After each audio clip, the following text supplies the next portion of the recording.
ኦሪት ዘፍጥረት ምዕራፍ 3 እባብም እግዚአብሔር አምላክ ከፈጠራቸው ከምድር አራዊት ሁሉ ይልቅ ተንኮለኛ ነበር።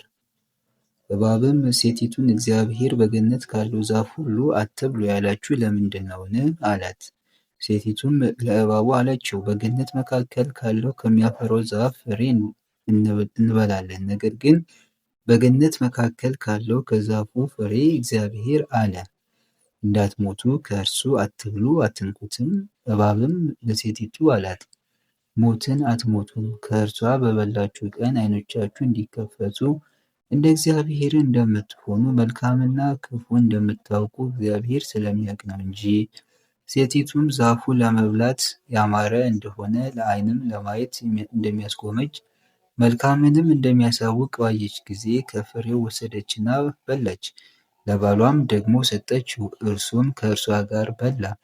የሁለቱም ዓይኖች ተከፈቱ፣ እነርሱም ራቁታቸውን እንደሆኑ አወቁ፣ አፈሩም።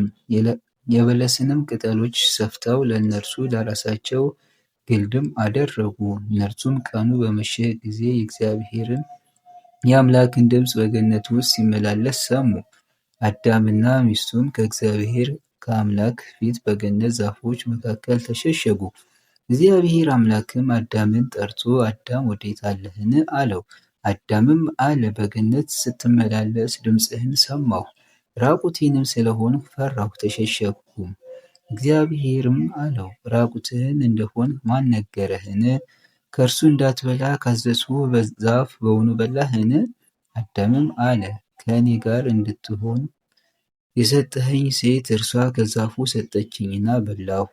እግዚአብሔር አምላክም ሴቲቱን ይህ ለምን አደረግሽ? አላት። ሴቲቱም አለች፣ እባብ አሳተኝና በላሁ። እግዚአብሔር አምላክም እባቡን አለው፣ ይህን ስላደረግህ ከእንስሳት ሁሉ ከምድር አራዊትም ሁሉ ተለይተህ አንተ የተረገምህ ሁን፣ በደረትህና በሆድህም ትሄዳለህ፣ በሕይወትህም ዘመን ሁሉ አፈርን ትበላለህ። በአንተና በሴቲቱ መካከል በዘርህና በዘሯም መካከል ጠላትነትን አደርጋለሁ። እርሱ ራስህን ይቀጠቅጣል፣ አንተም ሰኮናውን ትነድፋለህ። ለሴቲቱም እግዚአብሔር አላት፣ ጭንቅሽን እጅግ አበዛዋለሁ፣ በጭንቅ ትወልጃለሽ። ከወለድሽም በኋላ ፈቃድሽ ወደ ባልሽ ይሆናል፣ እርሱም ይገዛሻል። እግዚአብሔር አዳምን አለው፣ የሚስትህን ቃል ሰምተሃልና ከእርሱ እንዳትበላ ካዘዝሁህም ከዚያ ዛፍም በልተሃልና ምድር በሥራህ የተረገመች ትሁን። በሕይወት ዘመንህም ሁሉ በድካምህ ከእርሷ ትበላለህ። እሾህንና አሜኬላን ታበቅልብሃለች፣ የምድርንም ቡቃያ ትበላለህ። ወደ መጣህበት መሬት እስክትመለስ ድረስ በፊትህ ወዝ እንጀራን ትበላለህ፣ አፈር ነህና ወደ አፈርም ትመለሳለህና። አዳምም ለሚስቱ ሔዋን ብሎ ስም አወጣ፣ የሕያዋን ሁሉ እናት ናትና።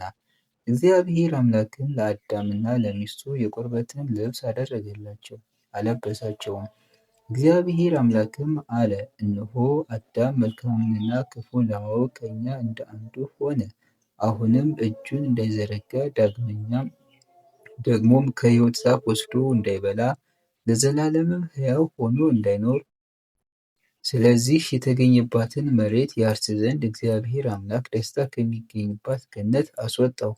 አዳምንም አስወጣው፣ ደስታ በሚገኝባት በገነት አንጻርም አኖረው። ወደ ሕይወት ዛፍ ወደሚወስደው መንገድ ለመጠበቅ የምትገለባበጥ የነበልባል ሰይፍን በእጃቸው የያዙ ኪሩቤልን አዘዛቸው።